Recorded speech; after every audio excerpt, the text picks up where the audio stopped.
So to start off the discussion of memorable characters in SFF, I thought it would be good to get all of your opinions on, what is important to you about fictional characters when you're reading a book. So Lily, I'll start with you.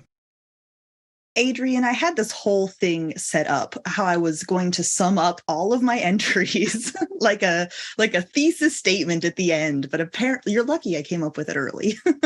We're not very academic on this podcast, so I'm That's sorry. okay. I noticed that all of my characters, something they had in common was that I had actually very mixed feelings about all of them. None of them were characters that I actually love wholeheartedly. They're all characters that I maybe didn't necessarily love the work or had maybe very strong opinions about some element of it, or the characters themselves. Or maybe they were part of an ongoing meta discussion about the work as a whole. And yeah, I don't think any of them are my favorite character out of the work that I'm choosing.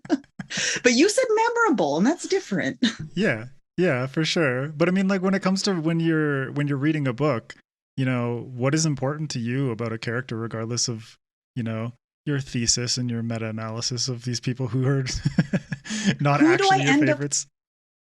who do I end up talking about afterwards? I feel like Yeah, is part of that question, right? Who do yeah. I argue about and talk about constantly? Not my favorite character. It's like you can just get out of here. Go, shoot. Yeah, I love you. Goodbye. Exactly. And Sarah, what about you? So I think in contrast with Lily, as usual, most of the time my favorite, or not my favorite, but the most memorable characters for me are my favorites. It's a character that I relate to in one way or another. I mean, yes, there are the memorable characters that are memorable because I absolutely loathe them and can't stand them. That does happen. But the ones that I'm talking about on the podcast are all characters that I do actually quite enjoy. Yeah, I feel pretty similar way, but Connor, what's your take? A lot of the people on my list are generally people who like I enjoy those characters. I don't know if they're usually my favorites, but they're like the kind of people who it's just sort of like, I want to pick your brain. It's someone who I'd want. It's like a character I would want to sit down and just like ask questions at until like 3 a.m. just to see what they would say about things. It's like you're kind of fucked up, so I want to know more. Yeah. What's going on in that head of yours? Yeah, you're kind of a piece of shit. What opinions do you have?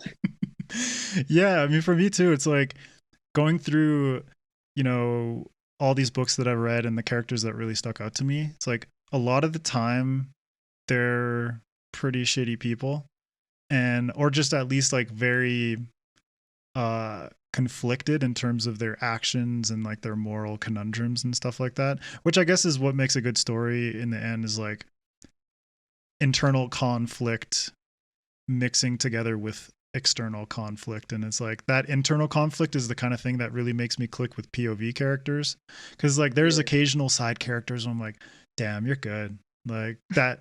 The author somehow managed to paint like this beautiful portrait in very sparse words, but just because of the POV nature of those types of characters, it's like I'm inside their heads so much, and especially over the course of a series where I'm just like, oh, I'm just vibing with you hard, and those are the kinds of people that linger with me for a long time. Not necessarily like all of you said, is like you're not clearly my favorite character in existence, but it's like you're so memorable because it's like you sucked me into your messed up world and all the shit that was going on. And